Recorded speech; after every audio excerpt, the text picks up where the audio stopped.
here, and that was the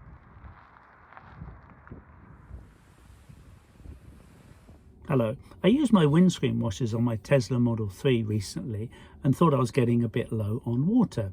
I realised I was, and I needed to fill them up. And then I realised how many fewer tasks I have now with an electric vehicle than I had when I had a gas and petrol car.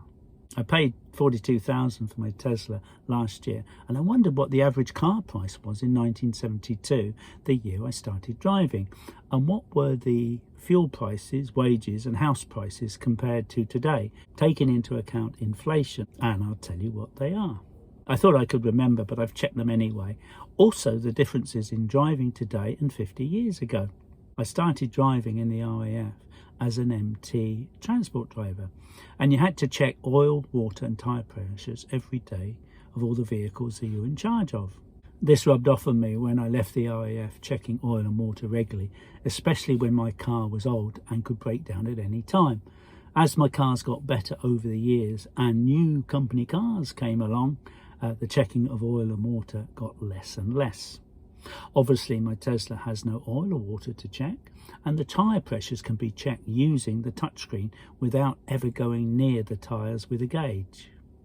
In 1972, in the UK, most British cars were owned by British companies and built here. Today, I can't find a single UK car owner, but many internet sources claim Morgan, Caterham and McLaren are British owned, but on closer inspection, they are all majority owned by foreign companies, people and royal families.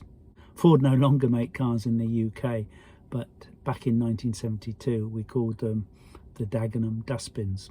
Obviously they're a lot better today. And also on a cold frosty morning you would hear and that was the Ford start, as people would often call it, in cold damp conditions. There's still a lot of cars built in this country, but unfortunately the list is getting smaller. Mini, Honda, Toyota, Nissan, Lotus, they were the first Tesla Roadster. It was based on the Lotus Elise chassis. We build Aston Martin, Bentley, Rolls-Royce, Jaguar, Range Rover, loads of them in North America, Vauxhall, Westfield, Bristol, Ariel and Noble. A gallon of petrol was 35p in 1972. That would be £3.60 with inflation at today's prices, and that's a lot less than it really is. The Ford Cortina was the most popular car and cost just over £1,000 back in 72, and with inflation that would be £10,000 today, much less than the modern Ford Cougar. Today's price is £27,000. 1972, the Mini 850 was £695. With inflation, that would be £7,100 today.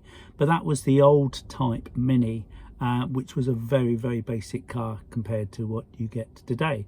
I'd love to see it back again. I think it would be very popular as an electric car, the original Mini. Wouldn't that just be fantastic?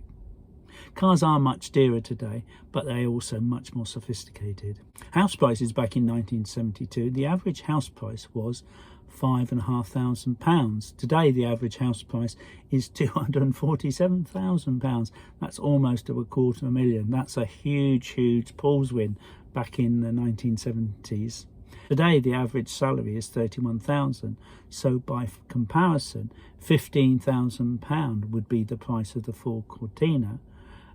And my Tesla Model 3 is almost 3 times higher. And the Ford Cougar, I suppose that's the closest to the Ford Cortina, would be twice the inflation price at £29,000. But it's impossible to compare today's electric cars with the internal combustion engine geared cars of 1972.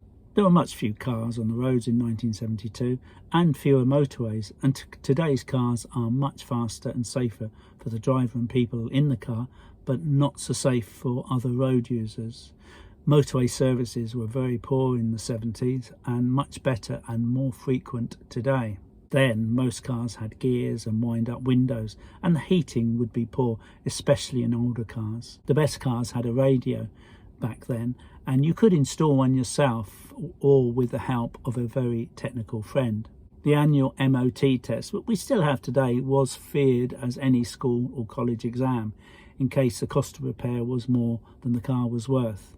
and had to be scrapped. I suppose some things don't change. For a lot of people, that is still the case now. So what do you think? Do you drive an electric vehicle? Or are you thinking of buying one? Or maybe you have reservations. Can you charge at home? Do you think there are enough public chargers? Also, is Elon Musk crazy? I don't think so, but I know plenty of people who think he is, and I'm always defending him. I hope you can like and subscribe and hit that notifications bell. I'd love to get to 1,000 subscribers. Hope you can use your reusable coffee cup wherever you go. Thanks for watching. Take care. See you next time. Bye.